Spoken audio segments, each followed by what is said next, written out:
All right, now, up next we have another remote supports provider, Safe and Home. Craig? Craig's out of California, so anybody else come farther than California to get here? You're the winner. Got anything for that? No. Oh, I don't think so. Well, thank you, Dustin. This has been great. We really appreciate being a part of this, and give you a little background on Safe and Home. We started 6 years ago. We're founded to provide support to seniors who were struggling to live independently. We designed our system around that, which forced us at the time to focus away from cameras and on a sensor-based system. Because most seniors, in all of our test cases, all of our focus groups, were not going to allow a camera into their house. So we are a sensor-based system. We have an overriding philosophy of providing independence without intrusion or isolation. And so let me break that down. So the isolation factor, just by removing staff doesn't mean that people are going to be alone. The individual is not going to be alone. They have, with our system and most of the other systems, access 24 hours a day to remote care staff that are there to answer questions about anywhere from, help me figure out how to cook my eggs, to I need to figure out what bus to take in the morning. Our staff is there 24 hours a day. As far as isolation and intrusion go, we're a sensor-based system. We try to use cameras only when absolutely necessary.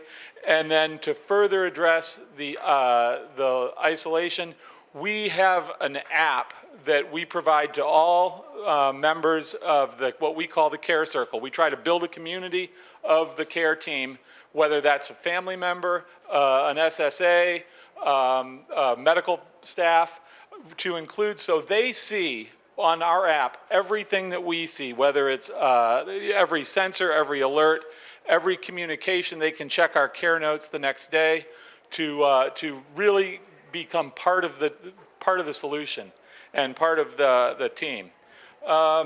We are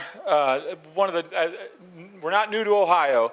We serve people in 29 states and 3 countries. Although in Ohio we're the new kids on the block, so it seems to be that we get all the very difficult cases to solve. And I'll give you a couple examples. One is a family who has twin girls who have been victims of sexual violence by a family member. We were able to take facial recognition technology that will alert us immediately if this individual comes onto the property. And we've been able to react in real time and keep that from escalating. One of the most rewarding things is very recent. We have a young man who has a severe elopement risk. He has been leaving the house every night, week in, week out, night in, night out. And a matter of fact, about 3 weeks ago, they found him wandering on a freeway. The highway patrol picked him up. He was wandering on a freeway.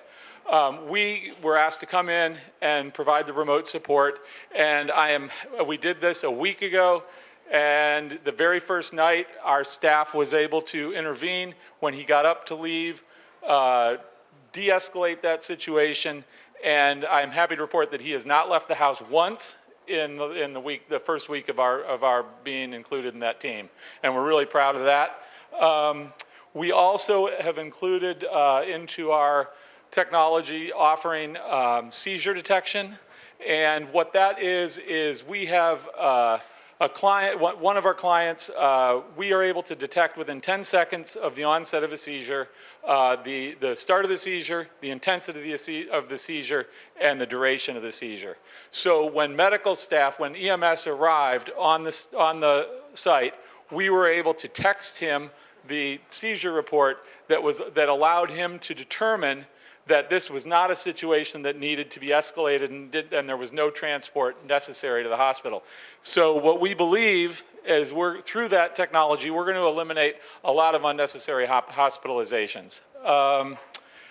I will say that as we go forward, it was something that Sandy, you said earlier, is that the technology is here. It's something that we have in all of our lives, but right now it's up to us how we shape that. And where are we going to go with this going forward? And I think it's incumbent upon all of us, from the remote support providers, to be dedicated and committed to education, cooperation, and taking that a little further. It's on us to start discussing what are standards. What are the standards that make up and that are going to hold us accountable as remote support providers, not just here in Ohio, but other states. And I will have to say that Dustin is working with us on that particular project currently. And because I think that is, because you don't want to know, you want to know that from one provider to the next, you're getting at least a standard of care and a standard of service that is going to hold us all accountable. From the community, the DD community, we don't claim to have a monopoly on good ideas. So if there's something that you all feel that a direction you'd like to see remote supports take, reach out to the providers, reach out to us, to Jared, to Ken, to THS. Let us know what you're looking for, how we can help, and how we can do a better job of serving you guys. Thanks. Thank you. Since you brought it up, that's actually one of the things that I'm really excited to start working on is going back to this panel discussion, you've got Indiana, they have electronic monitoring, Ohio, remote monitoring, Maine is home support, remote supports, Herald, who knows what they're going to call it in Tennessee, and that's just the name of the service. So that causes confusion. And then you have all of this other terminology tied with the service, sensor, camera, what does all of that mean? But one of the things that I want to do is to help the industry standardize so that we all speak the same language and we all know what apples are, we all know what oranges are. So